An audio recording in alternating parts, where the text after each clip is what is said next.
All right, nice.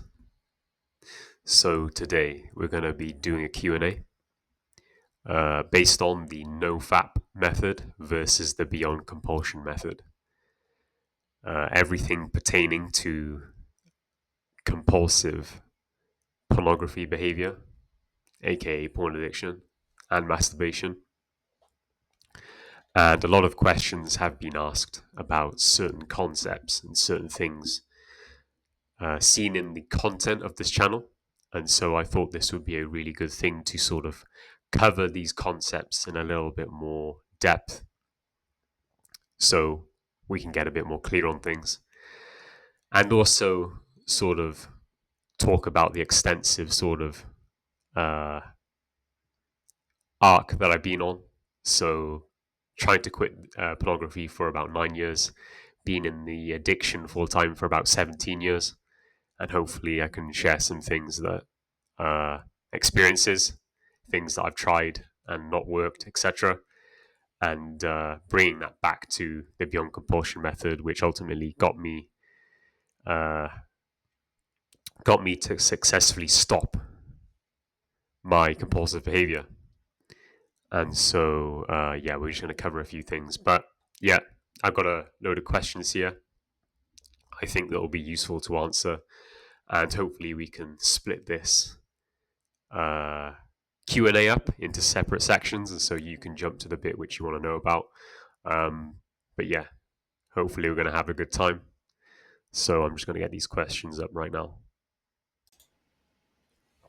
Cool. So the first question is, if I was to stop pornography, can I continue in masturbation? So the very short answer to that is it depends. So it's very dependent on the individual circumstance.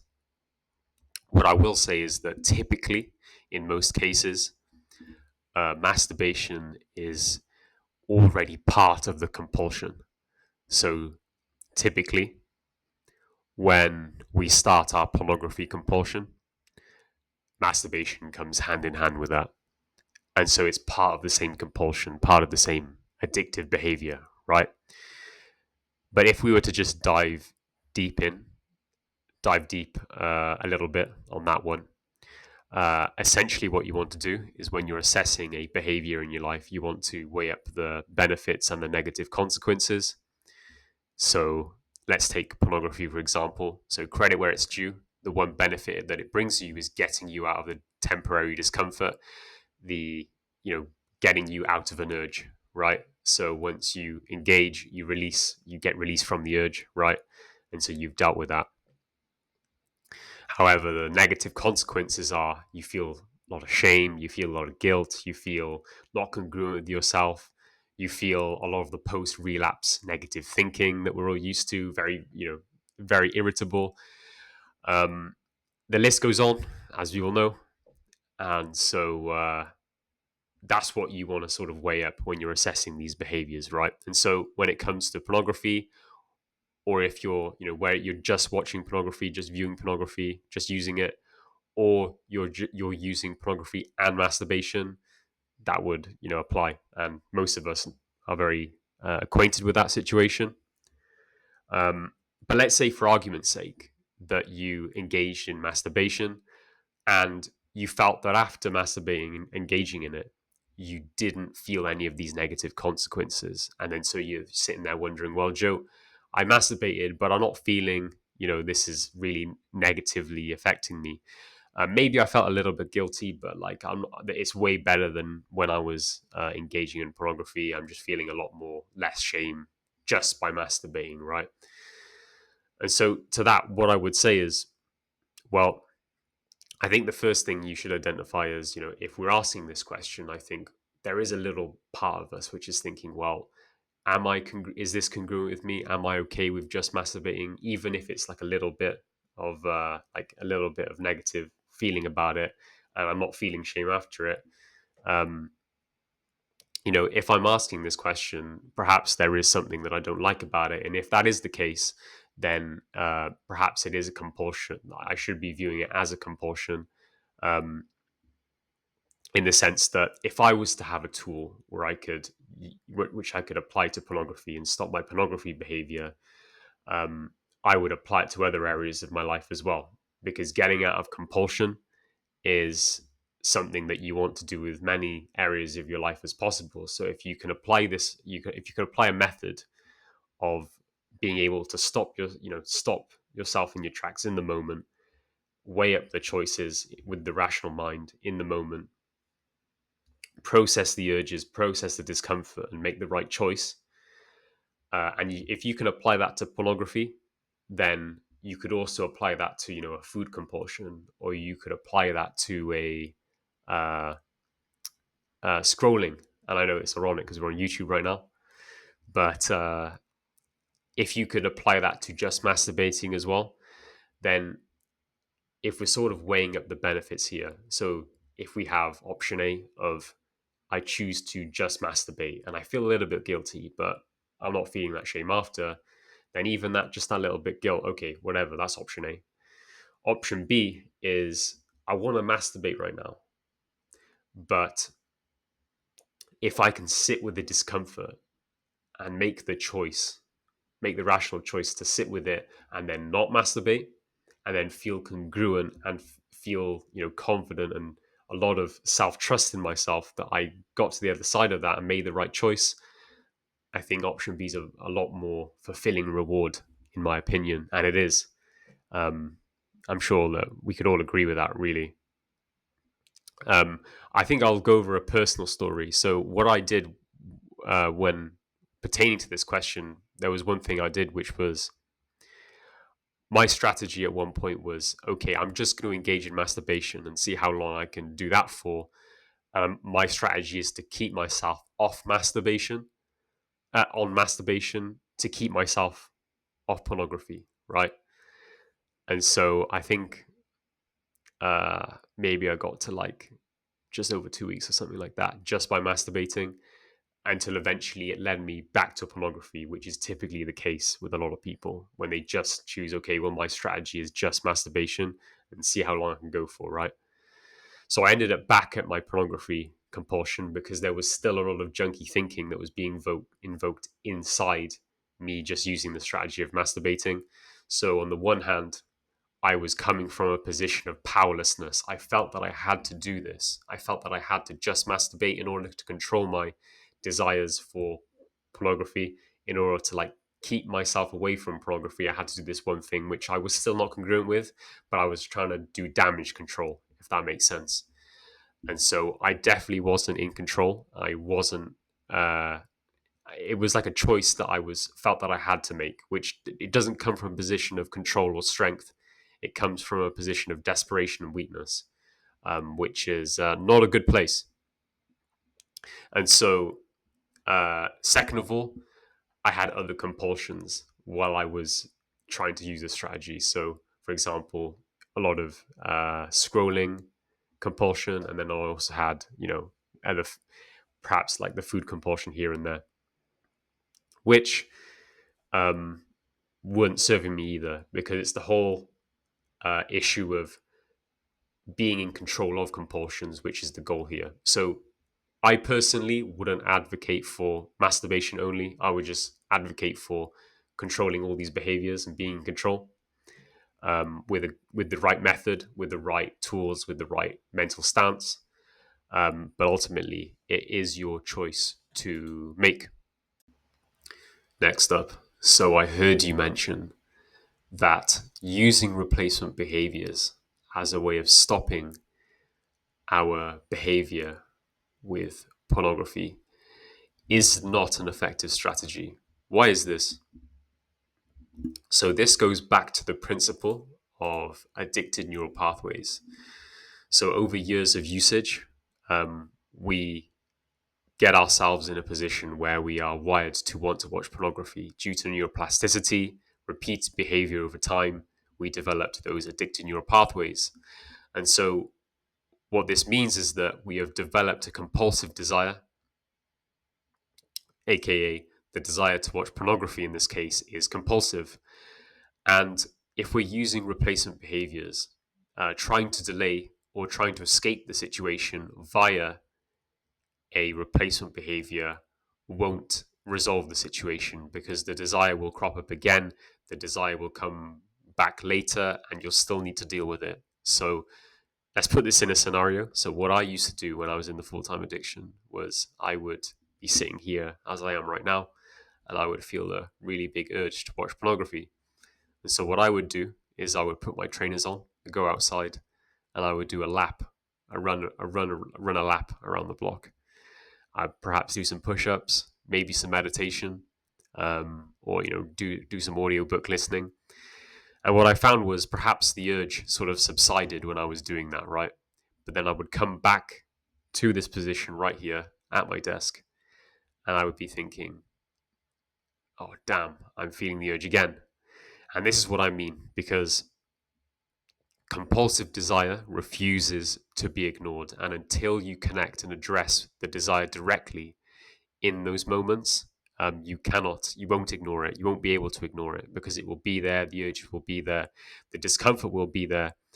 And when you think about this, when it is pretty understandable at this point that this is pretty much the equivalent of willpower, because you're trying to just delay a situation or distract yourself from a situation. But the compulsive desire, because of the addictive neural pathways, is always going to be cropping up, because, as we mentioned before, years of usage has developed this compulsive desire, and that's just how the neuroplasticity has sort of worked, in a way that we sort of didn't desire, right?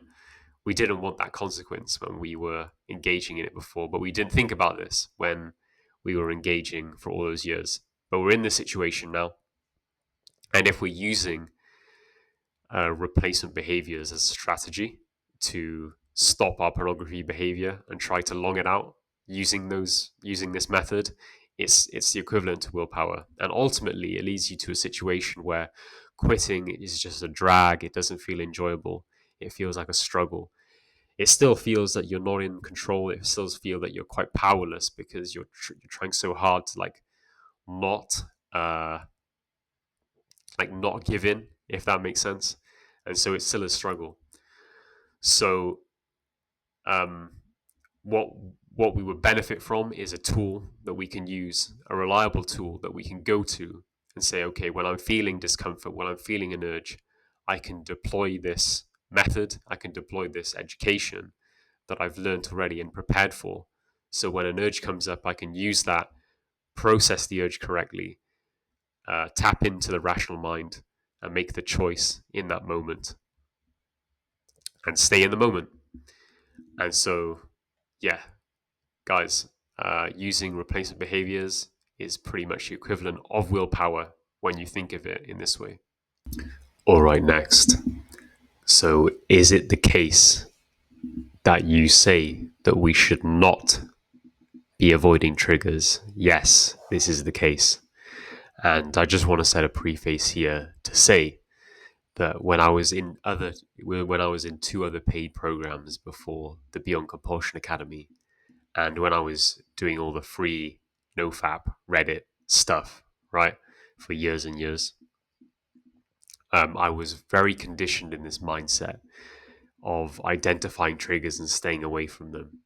And on the surface, it seems like a pretty intuitive sort of stance to have, very rational.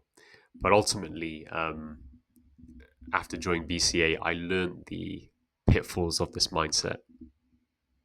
And so, number one, it goes back to the mindset of being not in control and feeling that we are helpless when it comes to controlling our compulsive desire. So, for example, uh, when you're in a situation where we're in the modern world, of course, and even if you were to say, well, I'm going to avoid triggers, I'm going to clean my feed up on my socials, I'm going to set blockers on my devices, which we'll get onto later, I'm sure. You're still it's still very likely that in this day and age that we live in, that you're going to be in a situation where sort of certain stimulus is going to come into the environment. whether it's something on your feed or something that you see in public, and that invokes that sort of compulsive thinking in you, that compulsive desire in you. And the thing here is that no matter how hard you try to avoid triggers, it's pretty likely that triggers are still going to come into your life at some point. And because we discussed earlier how, compulsive desire refuses to be ignored, you can expect it to sort of happen again when that quote unquote trigger appears. And so what can happen at this point is that because a trigger comes along and then it invokes that compulsive desire, and given that we're wired to want to watch pornography, and because that compulsive desire is sort of activating this addictive thinking, this junky thinking, if you don't deal with it in the moment in the correct sort of manner, and you let those thoughts fester into the future, have future thinking going on and think about engaging, and then let's say eventually you get back home, and then all that junky thinking, all that addictive thinking is still happening, um, you'll eventually end up in a position where uh, the decision to engage is very attractive. And so what happens is you end up relapsing, and then you think back to, okay, what I relapse? Oh, it's because I came across that trigger earlier. And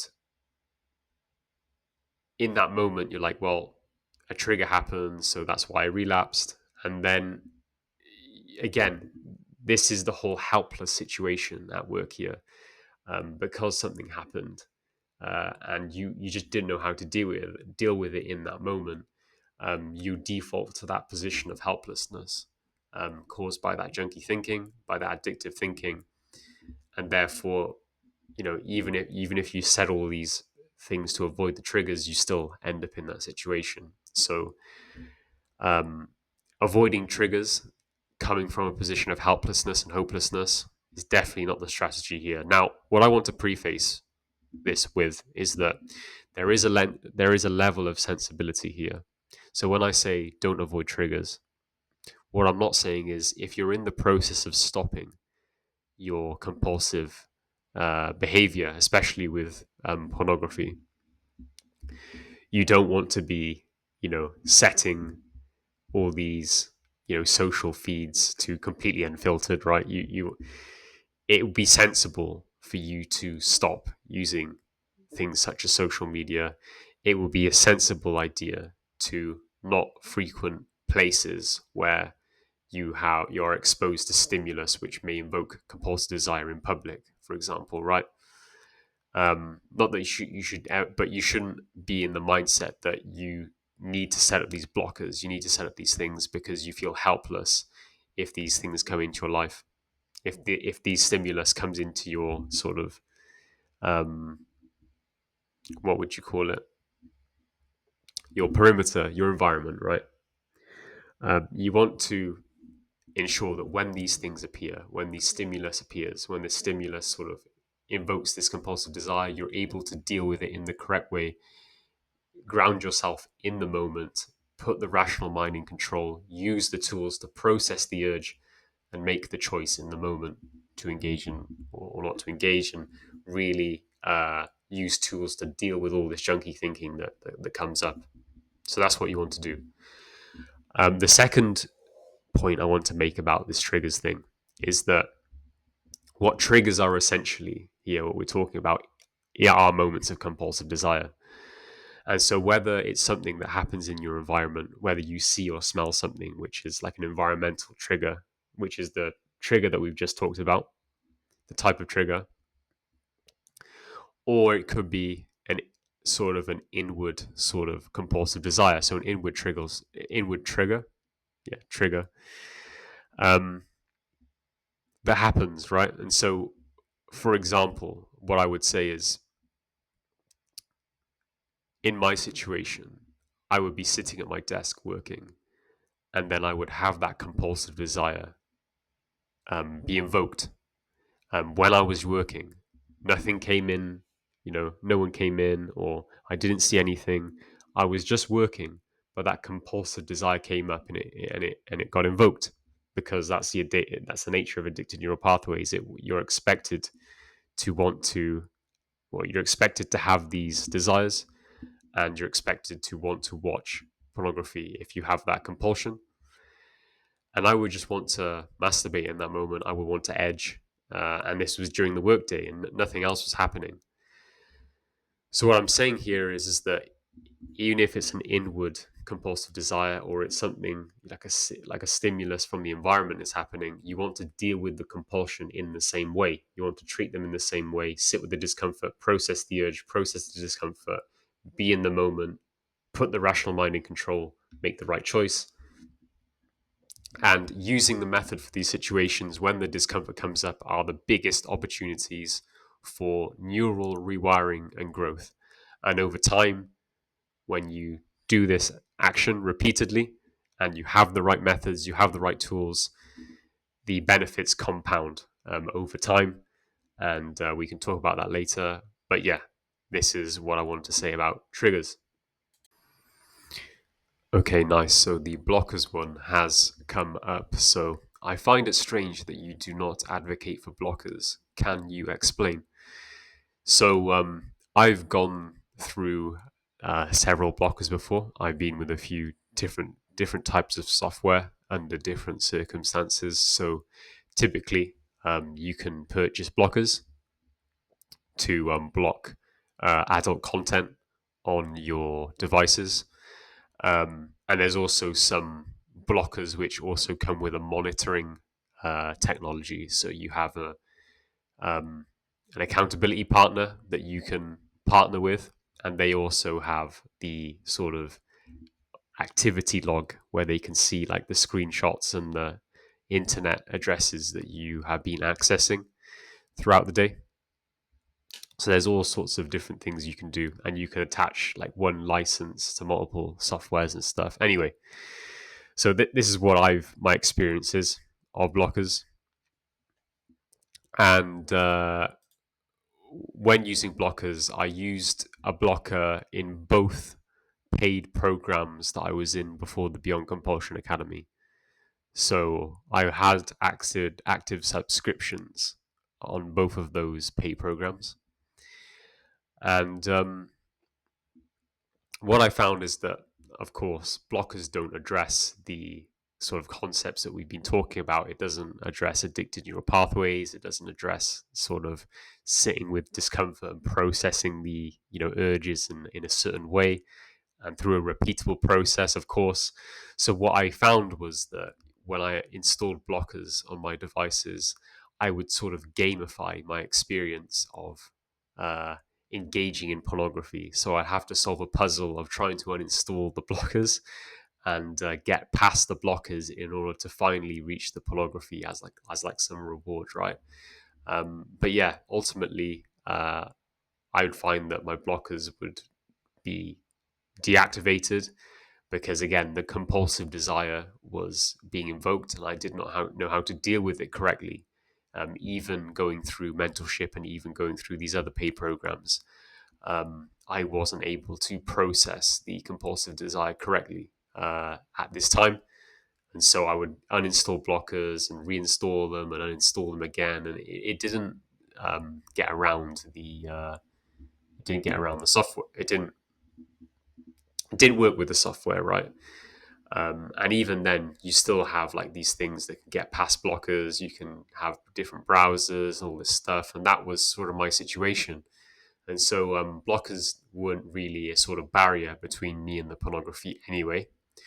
But the core principle here is that yes, blockers, as said before in the previous question when we were talking about triggers, um, because we're not actually processing the discomfort that comes up in the correct way, and because blockers in general, they don't address the matters pertaining to addicted neural pathways, which is like the really core principle here of what we need to be focusing on. Again, it puts us back in the mindset of feeling helpless.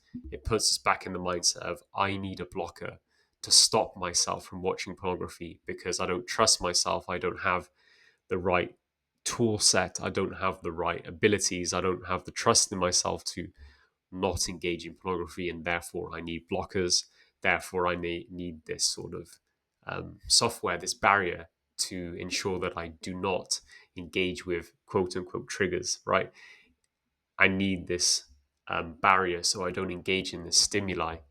And again, it takes all the power away from you. We're not coming from a position of strength. We're not coming from a position of knowing that with the right tools that we can make the right choice in the moment and process the urges moment by moment, and ultimately have a method of putting the rational mind in control and making the right choice in the moment and feeling better after the situation, feeling better after quitting it, without needing blockers, without needing to avoid things, without needing to avoid triggers, and just feeling good about the process. Yes, we will feel discomfort because we still have compulsive desire. We will want to watch pornography.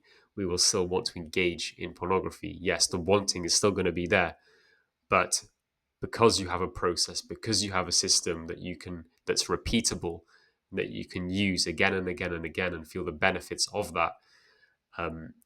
The process isn't this overwhelming thing where we have to install software and we have to use replacement behaviors, we have to avoid triggers and live this sort of life which we don't want to be living.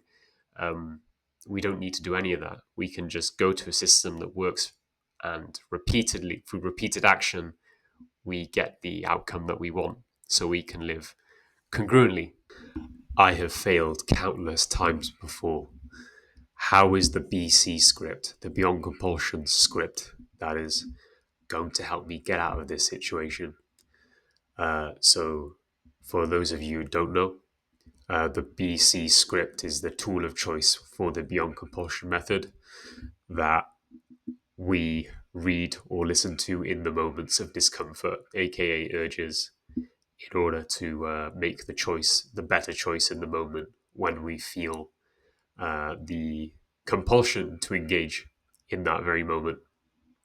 So when it comes to this, these thoughts of I failed countless times before, it's absolutely expected for someone in this addiction to have this sort of feeling and this question, because it's come from a place, it's coming from a place of helplessness and hopelessness, and it's very expected and very normal. Because think about how many times we've said, all right, I'm going to stop, finally I'm going to stop for good, after we've relapsed, and we've made that sort of quote unquote promise to ourselves countless times, and then we just end up engaging again. So this thought is very sort of expected, especially if you've been engaging for years and you've been in this addictive cycle for a long time. And so the thing is, because your addicted neural pathways have been down this thought pattern so many times, uh, the addictive thinking, the junky thinking of, oh, I'm never going to be able to quit. How am I ever going to quit this? Nothing ever works. All these thoughts are very expected, and they're part of the addiction. They're part of the addictive thinking and the junky thinking that's facilitated through the addicted neural pathways that have been built up over the years, built up over time. And when you have these addicted neural pathways, that is, these addictive thoughts are going to be facilitated because the addicted mind, the addicted part of the mind, is doing anything it can to get you to engage. Because don't forget, it's just being conditioned to want compulsively to experience that mind mood altering experience through pornography and masturbation, or just pornography, or whatever your compulsion is. This applies to food as well. It applies to drugs, or compulsive behaviors, right?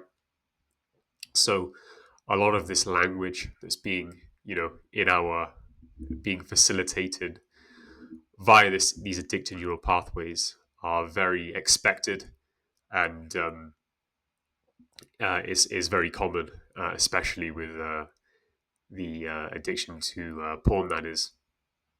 So just to go back over the Beyond Compulsion method script. So what the script does, it's something that we read in the moment, we listen to in the moment of those urges, And it works, and it works differently to other methods because, first of all, it grounds you in the moment. So it grounds you in the present moment at the time of the urge when you're reading it, as soon as you get that urge. And then it puts the rational mind at the forefront. It puts the rational mind in control, and at the same time counters any addictive thinking that you have in that moment. And most importantly, it puts you in a position of empowerment because you're thinking through the consequences. You're thinking through choice A, which is to engage, or choice B, to embrace the temporary discomfort. And you're thinking about what's on the other side of the discomfort, what are the consequences of choosing A to engage right now. And it puts you in a perspective of rational thinking. It puts you in a perspective of empowerment, sort of a top-down view, if you want to think about it like that. And it puts you in a position of confidence to hold that position of discomfort and get onto the other side of the discomfort, get onto the other side of the urge. And because you're feeling these good feelings, because you're feeling this feeling of empowerment and confidence by reading through the script, you're able to actually sort of enjoy the process. Now, don't get me wrong. Of course, when you're reading the script, and you have these intense urges, yes, there is going to be a feeling of wanting to engage.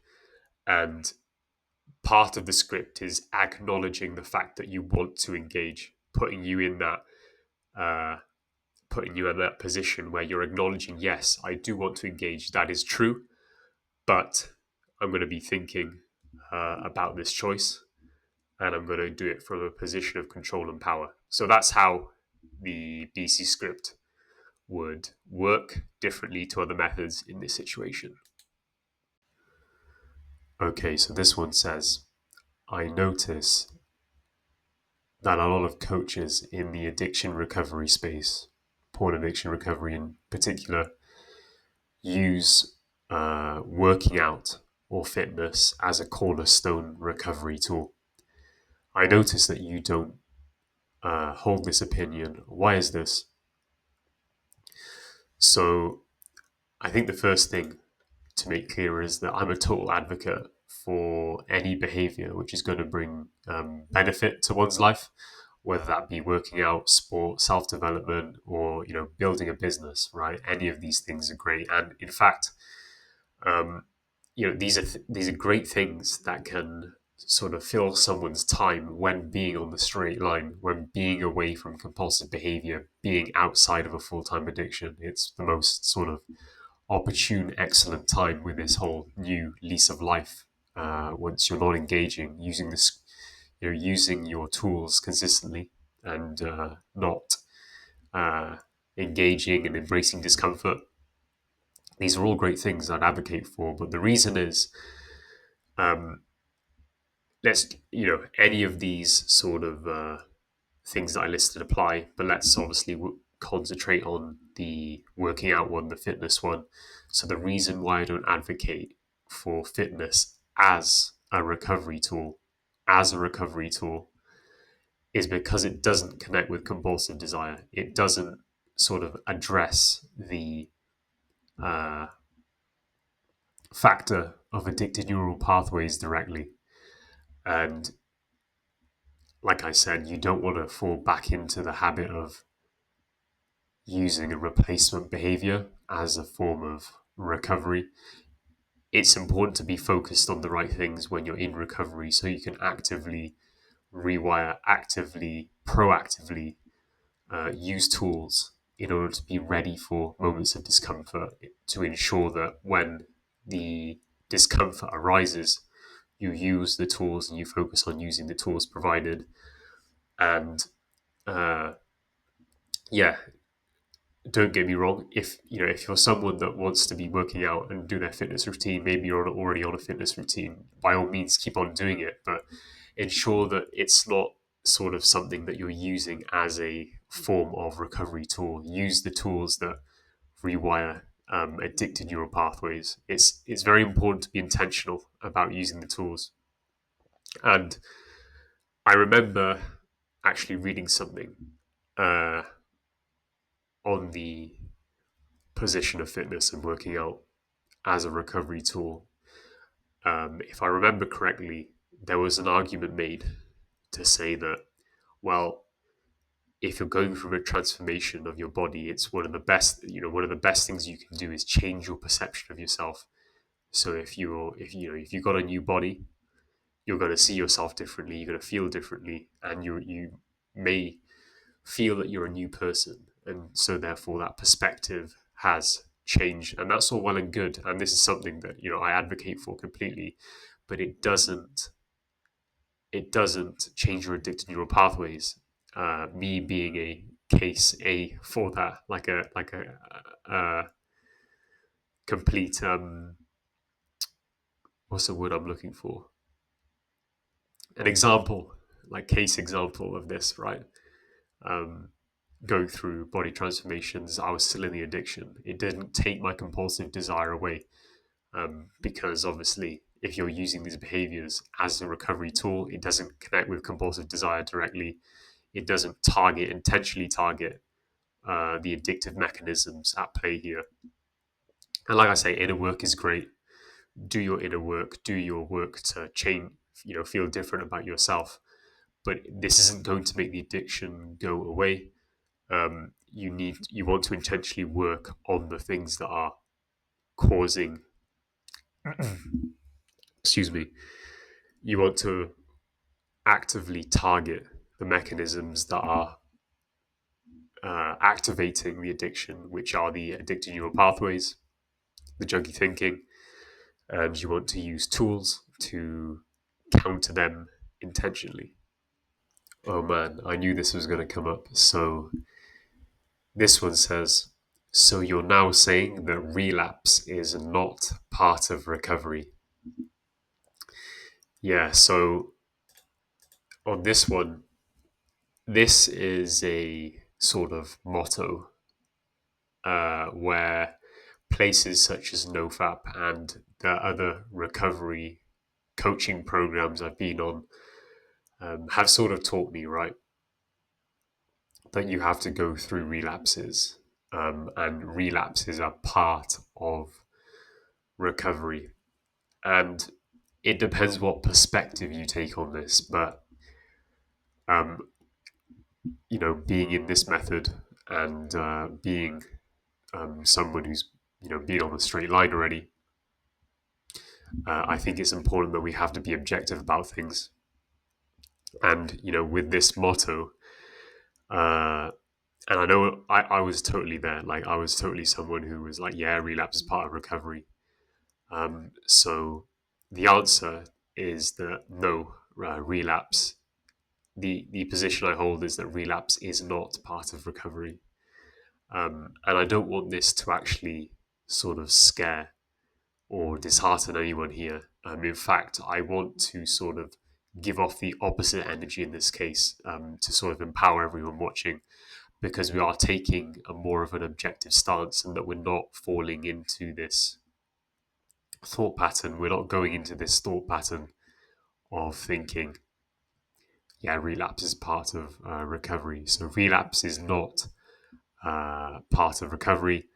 And I think it's going to be good for us to have a more of an accepting view of this fact, because we want to get ahead and just be like, right, yeah, I accept that. We understand the situation. We understand the circumstances of the situation, so we can now move on and strategize on to what we're going to do next.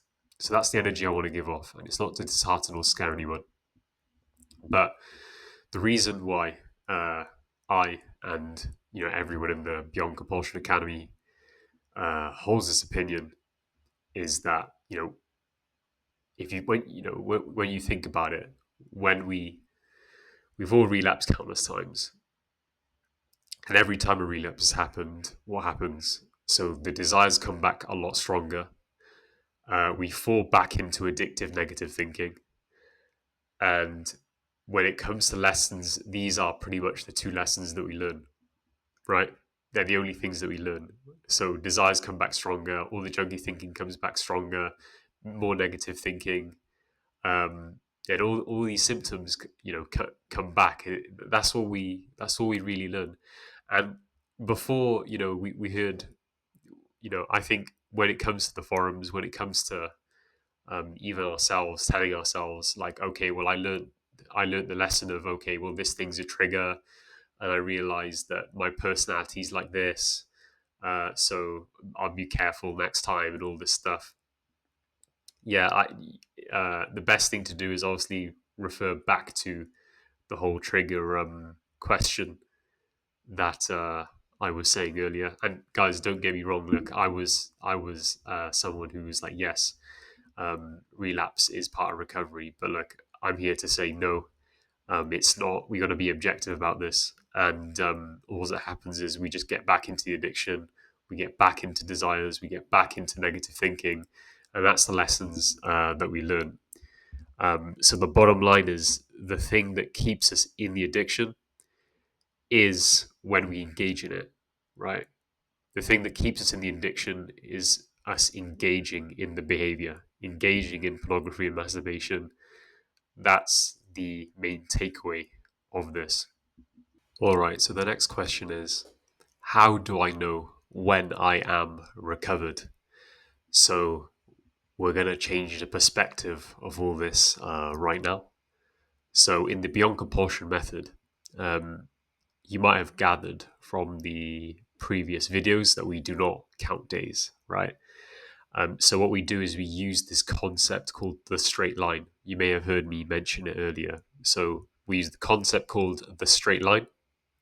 And being on the straight line means staying present in the moment, embracing discomfort of urges moment by moment, choosing to embrace it, and feeling the benefits from that. So being on the straight line is living from moment to moment, being rooted in the present moment and using the tools consistently to feel good, appreciate the process and enjoy the benefits of getting onto the other side of the urges, getting onto the other side of the discomfort, and feeling all these feelings, enjoying the feelings of having integrity, of not engaging, not feeling the shame, not feeling this constant conflict, feeling mental clarity. And guys, honestly, this is just priceless, priceless rewards that you can gain on being on the straight line. No counting days, none of this feeling of not being in control, none of this feeling of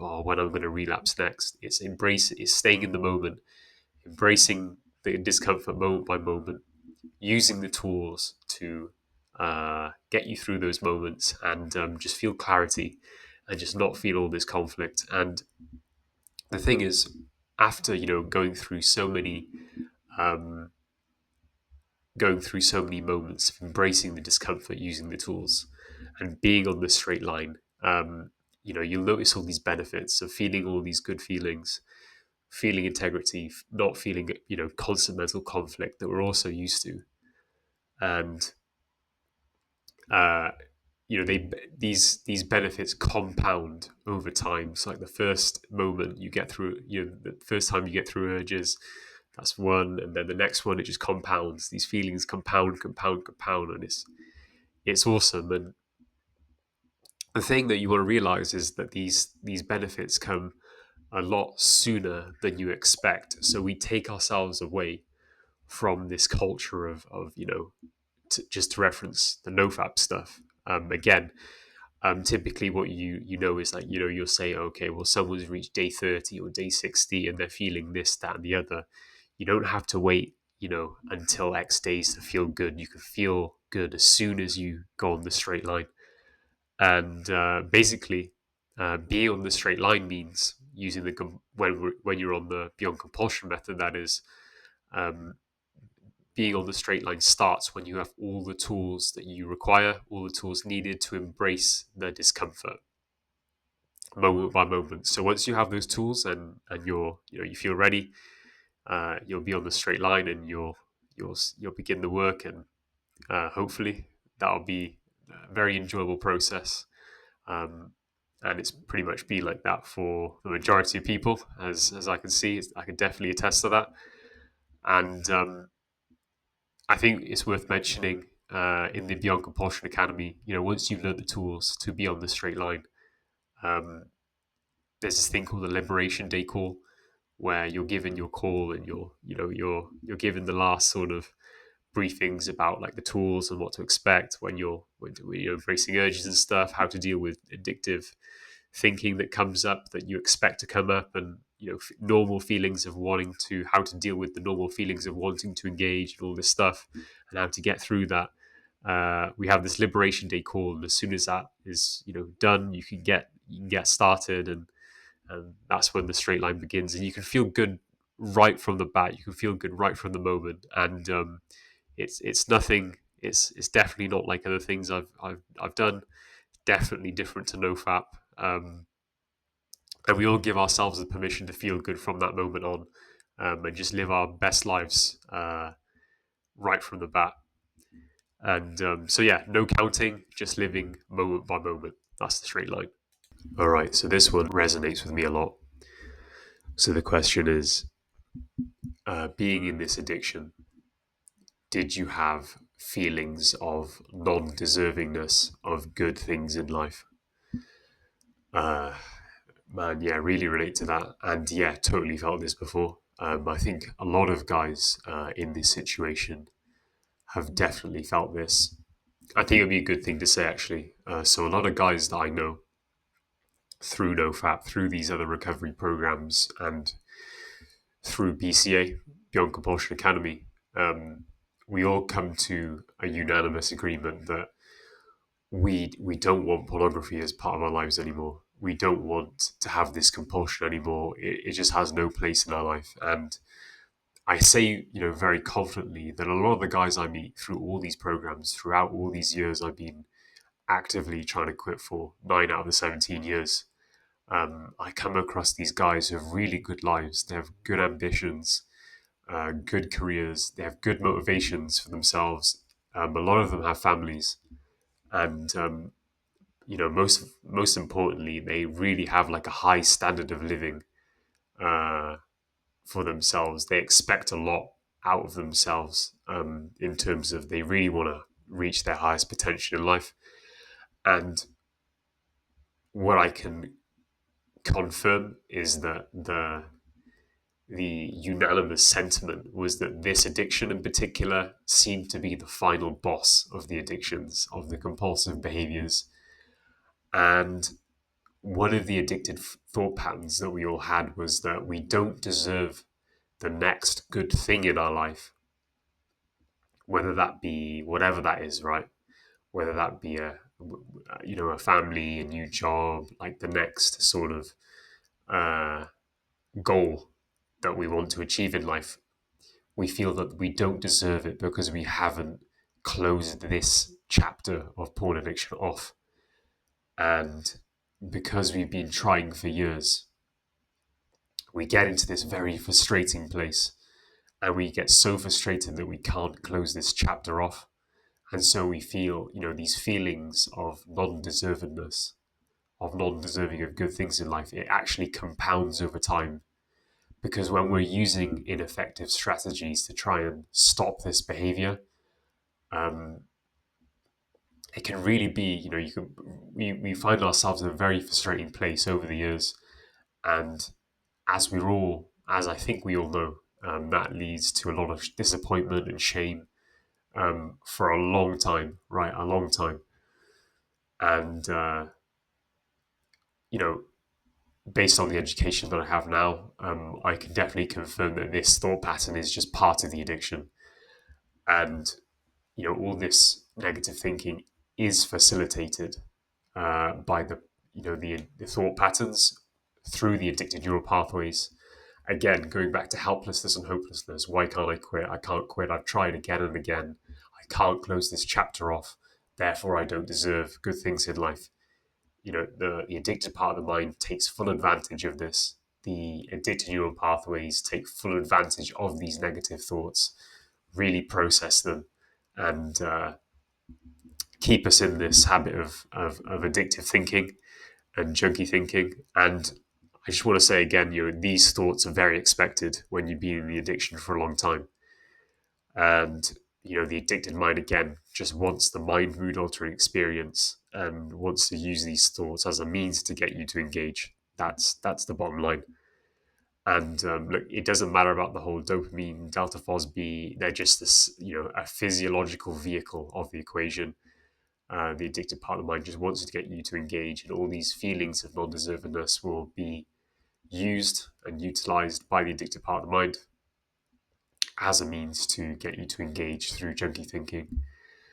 And yes, totally relate to these thought patterns. But when you get these negative patterns of years and years of this thinking, just realize that it's a symptom of the addiction, and there is education to be consumed in order to get you on the other side of this. And the bottom line on this one is that, look, man, you're not alone with this feeling. It's so common, and I think it's worth saying that we're all with you on this one.